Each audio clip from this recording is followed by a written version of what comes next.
Welcome back to మీమిక్కో channel. ఈరోజు October 4th అంటే స్వాగ్ మూవీ రిలీజ్ అయింది ఇవాళ. సో మార్నింగ్ షోకి వెళ్ళడం జరిగింది. And to be honest, movie swag చూపించింది ఆర్ లేదు అనేది ఈ రివ్యూ వీడియోలో మనం డిస్కస్ చేసుకుందాం. పాయింట్ ఏంటంటే ఈ మూవీలో చాలా కాంప్లికేటెడ్ స్టోరీ నరేషన్ అనేది చూపిస్తాడనమాట డైరెక్టర్. బట్ ఒక పాయింట్ ఆఫ్ టైంకి వచ్చేసరికి చాలా కాంప్లెక్స్గా అయిపోతుంది మూవీ. చాలా కాంప్లెక్స్గా వెళ్ళిపోతుంది.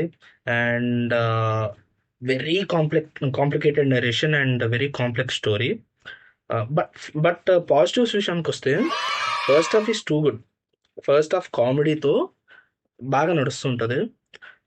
మెయిన్గా నాకు ఈ మూవీలో పాజిటివ్స్ విషయానికి వస్తే మీరా జాస్మిన్ చాలా బాగా యాక్ట్ చేశారు.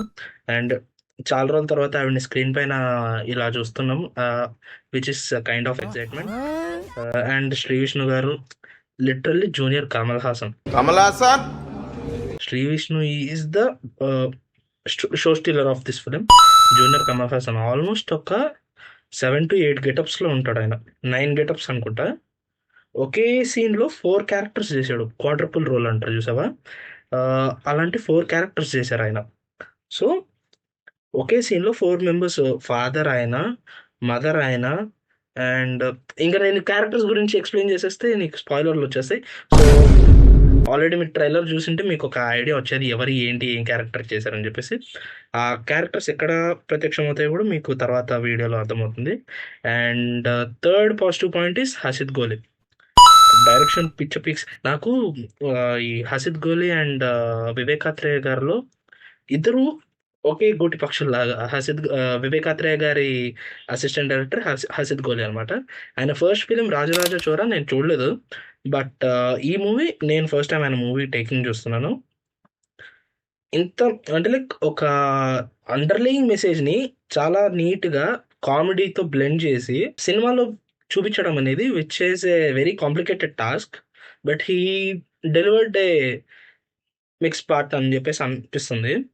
ఫస్ట్ హాఫ్ పక్కన పెట్టేస్తే నెగిటివ్స్ విషయానికి వచ్చేద్దాం. నెగిటివ్స్లో second half compulsory.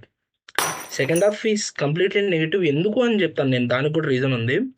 Second half is not every one's cup of it. Because second హాఫ్లో చాలా మంచి స్టోరీ ఉంది, డ్రామా ఉంది, మెయిన్గా డ్రామా ఉంది. సెకండ్ హాఫ్ టోటల్లీ డ్రామా ఉంది. ఆ డ్రామా అంత కన్విన్సింగ్గా చూపించలేదేమో అని ఒక పాయింట్లో అనిపిస్తుంది. ఎందుకంటే లైక్ 2 hours 40 minutes మూవీ ఇది. 2 hours 40 minutesలో ఫస్ట్ హాఫ్ వచ్చేసరికి 1 hour 10 minutes, 1 hour ఆ కైండ్ అంతే ఉంటుంది. సెకండ్ హాఫే ఎక్కువ టైం ఉంటుంది. బట్ పాయింట్ వచ్చేస్తే మూవీ సెకండ్ హాఫ్లో కన్విన్సింగ్ పార్ట్ చాలా తక్కువ ఉంటుంది. ఫ్లాష్ బ్యాక్ పోర్షన్, టోటలీ మూవీలో ఫ్లాష్ బ్యాక్ పోర్షన్ ఉంటుంది. అదంత కన్విన్సింగ్గా చూపించలేదు. వేరే మూవీ రిఫరెన్సెస్ కొన్నిసార్లు అనిపిస్తూ ఉంటుంది. బట్ ఆ డ్రామా కొంతమందికి ఎక్కకపోవచ్చు, కొంతమందికి ఎక్కొచ్చు, కొంతమందికి ఎక్కకపోవచ్చు. అది అక్కడ కొంచెం కన్విన్సింగ్గా తీసిందంటే, కొంచెం కట్ చేసి ట్రిమ్ చేసిందంటే this going to B A blast అనమాట. అండ్ స్క్రీన్ ప్లే, సెకండ్ హాఫ్లో స్క్రీన్ ప్లే ఇష్యూస్ చాలా ఉన్నాయి. బేసికల్లీ ఇలాంటి కాంప్లికేటెడ్ స్టోరీస్లో స్క్రీన్ ప్లేస్ అనేవి కొన్నిసార్లు వస్తూ ఉంటాయి. బట్ వాళ్ళు ఆ మెయింటైన్ చేసే విధానం అనేది చూసుకోవాల్సి ఉండేదేమో. అండ్ ఓవరాల్గా మూవీ ఎక్స్పీరియన్స్ కానీ మూవీ గురించి చెప్పాలంటే, హానెస్ట్గా చెప్పాలంటే this is going to be an underrated cinema of TFI for 2024. This will be an underrated cinema. ఎందుకంటే జనాలు సెకండ్ హాఫ్ని ఖచ్చితంగా ఎంకరేజ్ చేయరు. ఎందుకంటే లైక్ నేనే చెప్తున్నా కదా, డ్రామా కొంతమందికి ఎక్కదు. డ్రామా చాలా మందికి ఎక్కదు. ఎందుకు అంటే మోస్ట్ ఆఫ్ దెమ్, నేను థియేటర్ చూసిన తర్వాత, అట్మాస్ఫియర్ చూసిన తర్వాత, most of them were uninterested in drama things. Like డ్రామాలో కూడా ఎంగేజ్ పోర్షన్స్, ఎందుకంటే నేను వేరే మూవీ రిఫరెన్సెస్ ఉన్నాయని చెప్తున్నా కాబట్టి ఆ మూవీ రిఫరెన్సెస్ని ఆలోచించుకొని అరే ఈ సినిమాలో లాగానే ఉందిరా ఇది అని చెప్పేసి ఒక పాయింట్ ఆఫ్ టైంలో అనిపిస్తుంది చాలామందికి. బట్ దాన్ని అర్థం చేసుకుని, దాని అండర్లయింగ్ మెసేజ్ అర్థం చేసుకుంటే this movie is a pure cinema. ఎందుకంటే నేను ఒక చిన్న స్పాయిలర్ ఇస్తాను.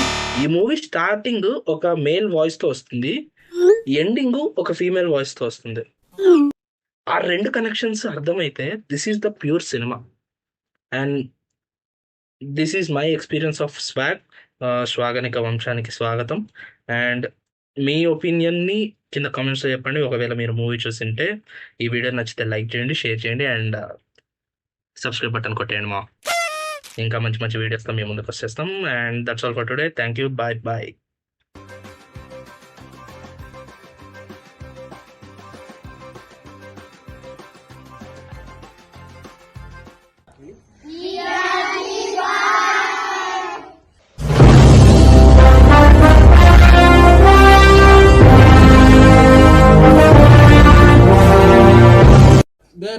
దేర్ సి సి సి అయ్యాన్ని